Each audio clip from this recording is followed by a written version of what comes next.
무엇을 할 수 있을까?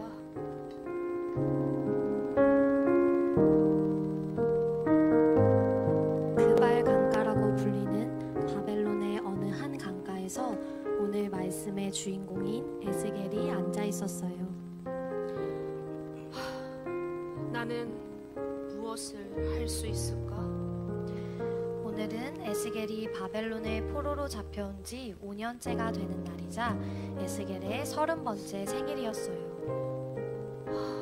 만약에 5년 전에 내가 바벨론의 포로로 끌려오지만 않았다면 지금쯤 나는 제사장이 되어서 열심히 성전을 섬기고 있었을 텐데 지금은 이게 무슨 꼴이람? 예루살렘 성전 그립다. 에스겔은 그발 강가에 앉아 자신의 고향과 예루살렘 성전을 그리워하고 있었어요. 그런데 바로 그때 우르르 쾅쾅 갑자기 하늘이 열리면서 에스겔에게 신기한 환상이 보이기 시작했어요.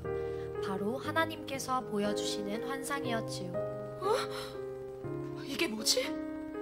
하나님은 에스겔에게 말씀하셨어요. 에스겔아, 내가 너를 이스라엘 백성들에게 보낼 것이다. 너는 고집스럽고 말을 듣지 않는 마음이 굳을 대로 굳어버린 이스라엘 백성들에게 가서 내 말을 전하여라. 너는 나의 말을 전하는 선지자가 될 것이다. 그리고 하나님께서는 에스겔의 입을 벌려 슬픈 노래와 재앙의 글이 가득 적힌 종이를 먹이시고는 이렇게 말씀하셨어요. 이스라엘 백성들은 너의 말을 들으려 하지 않을 것이다. 하지만 겁내지 말고 두려워하지 말거라. 담대하게 나의 말을 전하거라. 내가 너를 바위보다 단단한 다이아몬드처럼 만들 것이다. 에스겔은 하나님의 말씀에 순종하여 이스라엘 백성들에게 하나님의 말씀을 전하기 시작했어요. 그런데 안타깝게도 사람들은 그의 말을 들으려고 하지 않았죠.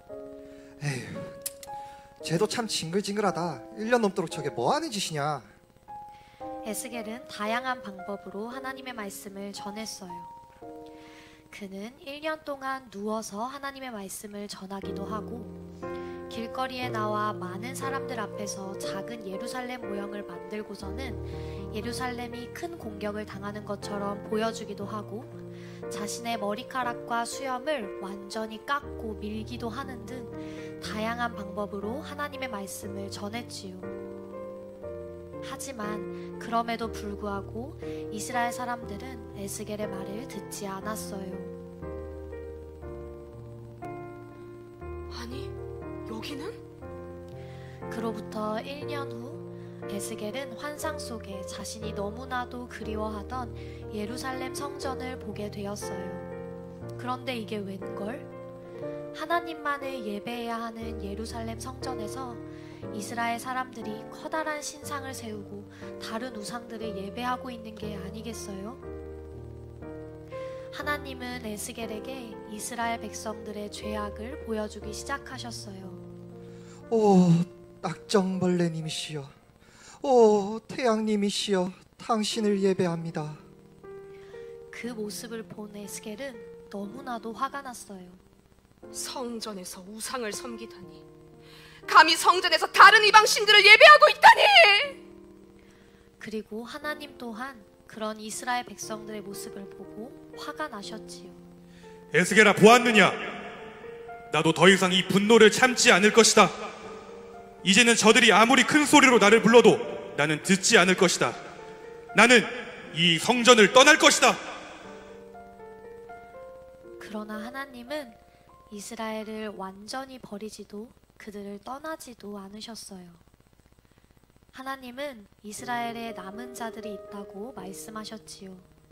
하지만 여전히 이스라엘에 남은 자들이 있음을 내가 안다. 이 모든 일을 안타까워하는 사람들이 있음을 내가 안다. 내가 그들을 반드시 돌아오게 할 것이다. 그리고 계속해서 이렇게 말씀하셨어요. 그들에게 한 마음과 새 영, 새로운 마음과 새로운 영을 주고 부드러운 마음을 줄 것이다. 앞으로 돌아오게 될 그들은 이제 나의 법을 따르고 나의 말을 따라 살아가게 될 것이다. 그리고 그때가 되면 그들은 이제 나의 백성이 될 것이고 나는 그들의 하나님이 될 것이다. 바로 여기까지가 에스겔 1장부터 11장까지의 말씀이었어요.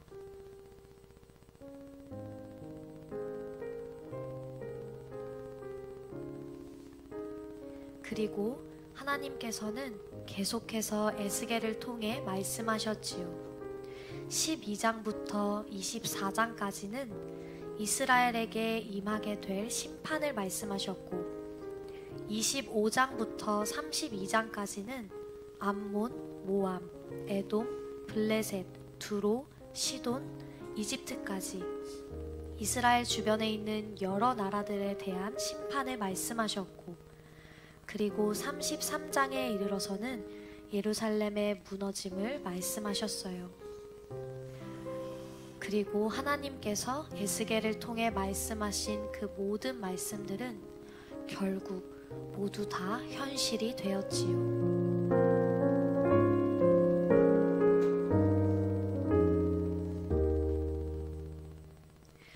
하지만 우리는 조금 전에 살펴본 에스겔 11장의 마지막 내용을 기억해야 해요.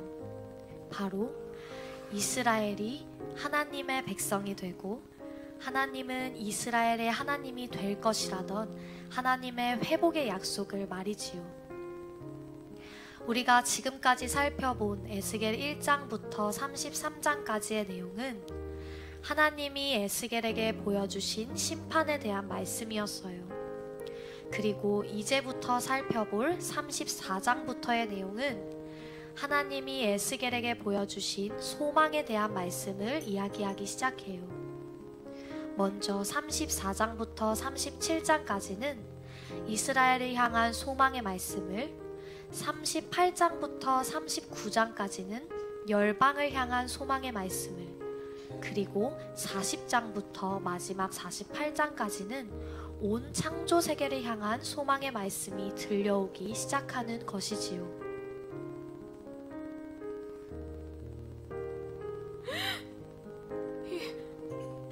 이게 뭐야? 하나님은 에스겔에게 이미 죽어서 말라버린 마른 뼈들을 보여주셨어요. 그리고는 이렇게 말씀하셨지요. 에스겔아, 이 마른 뼈들이 살아날 수 있을 것 같으냐? 에스겔은 대답했어요. 그것은 하나님만이 아시겠지요. 하나님은 에스겔에게 말씀하셨어요. 너는 내가 시키는 대로 이 뼈들을 향해 선포하거라. 속닥속닥속닥. 하나님의 말씀을 들은 에스겔은 마른 뼈들을 향해 선포했어요. 마른 뼈들아, 하나님께서 너희 속에 생기를 불어넣으시면 너희 몸에는 힘줄이 생기고 살이 오를 것이다. 피부가 생기고 살아날 것이다. 그리고 계속해서 이야기했어요. 너희는 여호와 하나님만이 참 하나님인 줄을 알게 될 것이다. 그런데 바로 그때 아주 놀라운 일이 벌어졌어요. 죽어있던 마른 뼈들이 덜컹거리는 소리를 내며 서로 모이기 시작하더니 서로 이어지는 게 아니겠어요?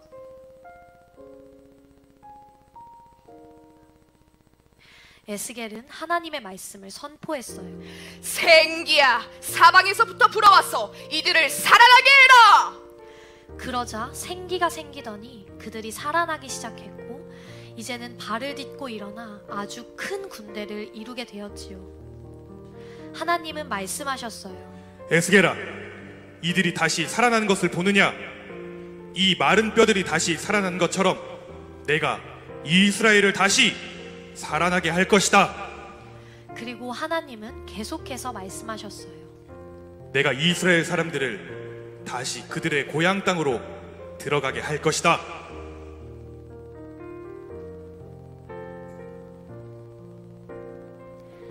그 후 에스겔은 하나님의 손에 이끌려 이스라엘 땅을 환상으로 보게 되었어요. 그곳에는 에스겔을 안내해주는 누군가가 있었지요. 사람들은 그를 천상의 안내자라고 불렀어요. 어서 와요. 당신이 에스겔이군요. 저와 함께 가시지요. 에스겔은 안내자를 따라 새로운 성전을 보게 되었어요. 아니, 여기는? 안내자는 에스겔에게 이야기했지요. 지금 이곳은 새로운 성전이에요. 지금부터 하나하나 자세히 보여주고 들려줄 테니 눈과 귀와 마음에 잘 담아가시길 바랍니다. 그리고 이스라엘 사람들에게 보고 들은 그대로를 잘 전달해 주세요. 에스겔은 깜짝 놀라 말했어요. 성전의 구조와 생긴 모습은 예루살렘 성전이랑 비슷한데 그것보다 훨씬 더 크고 으리으리하네요. 하나님의 영광이 성전에 가득해서 눈이 너무 부셔요. 안내자는 이야기했어요. 이곳은 하나님께서 이스라엘 사람들과 영원히 함께 있을 곳이랍니다. 어라, 안내자님, 성전에서 물이 새나 봐요. 안내자는 이야기했어요. 이 물은 생명의 물이랍니다. 이 물이 흐르는 곳마다 땅이 회복되고 이 물이 닿는 곳마다 생명이 자라날 것이지요. 안내자는 계속해서 이야기했어요. 그리고 온갖 동물들과 생물들이 심지어는 죽어있는 바다까지 살아나는 기적이 일어나게 될 것이랍니다. 그 말을 들은 에스겔은 이렇게 이야기하며 하나님을 찬양하기 시작했어요. 우와, 대박! 하나님께서 정하신 때가 되면 정말 모든 것들이 다 살아나겠군요. 하나님 대박! 하나님 짱! 주님, 모든 소망을 주님께 둡니다! 에스겔은 그렇게 여호와 삼마, 즉 하나님의 백성이 있는 곳이라면 그 어디에도 계시는, 거기에 계시는 여호와 하나님 안에서 모든 기대와 소망을 갖게 되었답니다.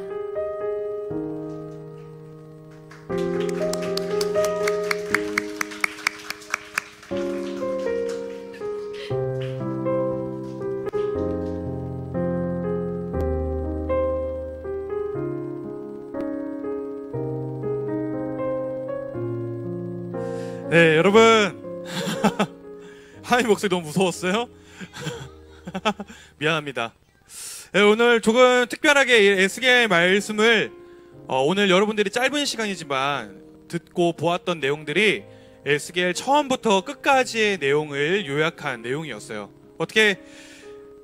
어떠셨나요, 여러분? 어떠셨어요? 재미있었어요. 네. 다음에는 여러분들의 의견을 반영해서 약간 귀여운 목소리 하나님을 섭외하도록 하겠습니다. 네, 여러분들 전도사님도 그렇고 우리 선생님들도 그렇고 우리 친구들도 그렇고 우리가 요즘에 계속 하고 있는 큐티 본문 어디죠?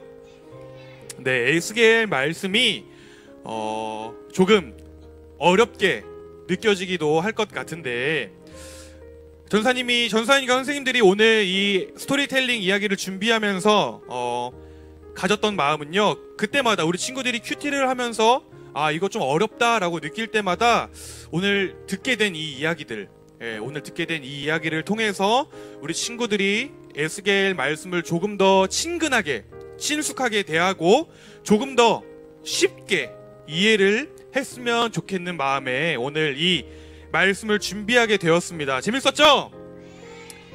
이거 이제 내일 이번 주 중에 주니어워시 유튜브에 이제 올라갈 예정이니까 오늘 내용을 또 듣고 싶다, 오늘 에스겔 내용을 또 한번 들어보고 싶다는 친구들은 우리 주니어워십 유튜브에 올라가시면 들을 수가 있고요. 계속해서 오늘 아마도 내일까지인가요? 오늘까지인가 계속해서 에스겔 말씀이 뭔가 부정적인 이야기들만 계속 나오고 있을 거예요. 그래서 멸망할 거고 저주에 대한 이야기들이 나오고 있지만 여러분 아까 잘 들었는지 모르겠지만 34장부터는 어떤 메시지가 시작된다고요? 회복의 메시지가 시작된다. 이제 곧 회복의 메시지들이 시작될 예정이니까 우리 친구들 끝까지 믿음으로 또 기대감을 가지고 오늘 이 에스겔 말씀에 등장하는 마지막 단어가 있었는데 혹시 뭔지 알아요? 여호와께서 거기 계시다 라고 하는 뜻의 여호와, 맞습니다. 여호와 삼마. 뭐라고요? 네, 그 하나님의 이름을 기억하는 우리 친구들이 되기를 바랍니다. 아멘이십니까? 네, 우리 마지막으로 여러분 전도사님을 따라서 우리 친구들의 정말 온 믿음을 담아서 정말 온 고백을 담아서 전도사님을 따라서 이렇게 고백했으면 좋겠어요. 우리 진소리처럼 한번 이렇게 가슴에 손 얹어볼까요? 전도사님 따라서 크게 외쳐보는 거예요. 여호와 삼마, 거기에 계시는 하나님은 오늘 내가 있는 곳에도 계신다. 다시 한 번 더. 여호와 삼마, 거기에 계시는 하나님은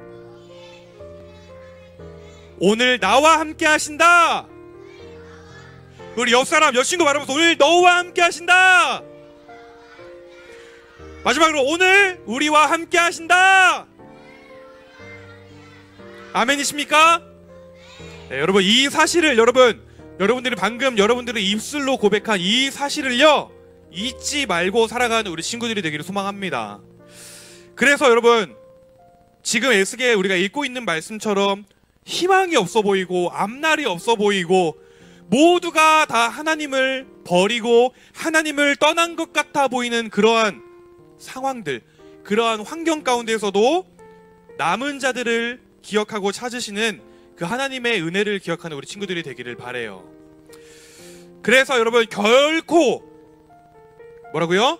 결코 우리를 버리지도 않으시고 우리를 떠나지도 않으시는, 뭐라고요? 우리를 버리지도 않으시고 떠나지도 않으시는 우리의 아빠 아버지 되시는 그 하나님을 기억하면서 우리 살아가는 주니어십 친구들, 우리 공동체가 되길 소망합니다. 아멘. 아멘. 우리 다 같이 기도할까요? 사랑과 은혜의 하나님, 감사와 찬양을 올려드립니다. 오늘 에스겔 이야기를 통하여서 에스겔 말씀에 대해 알게 하시고 에스겔이 어떠한 내용으로 이루어져 있는지를 조금이나마 알게 해주시니 감사를 드립니다. 하나님, 한 가지 바라고 소망하옵기는 오늘 저희의 믿음이 하나님을 떠나 우상을 섬기고 하나님을 떠나 죄악을 행하던 그러한 모습이 되지 않게 하시고 하나님께서 남은 자들이라고 칭하셨던 그 남은 자의 믿음이 오늘 우리의 모습이 되게 하여 주시옵소서. 그래서 우리 친구들의 삶을 통하여서 하나님의 백성의 삶이 무엇인지를 보게 하고 보여주는 믿음의 사람들이 되게 하여 주세요. 그렇게 인도하실 주님을 찬양합니다. 주님 감사드리며 이 모든 말씀 우리 구주 예수님의 이름으로 기도드렸습니다. 아멘. 우리 주님께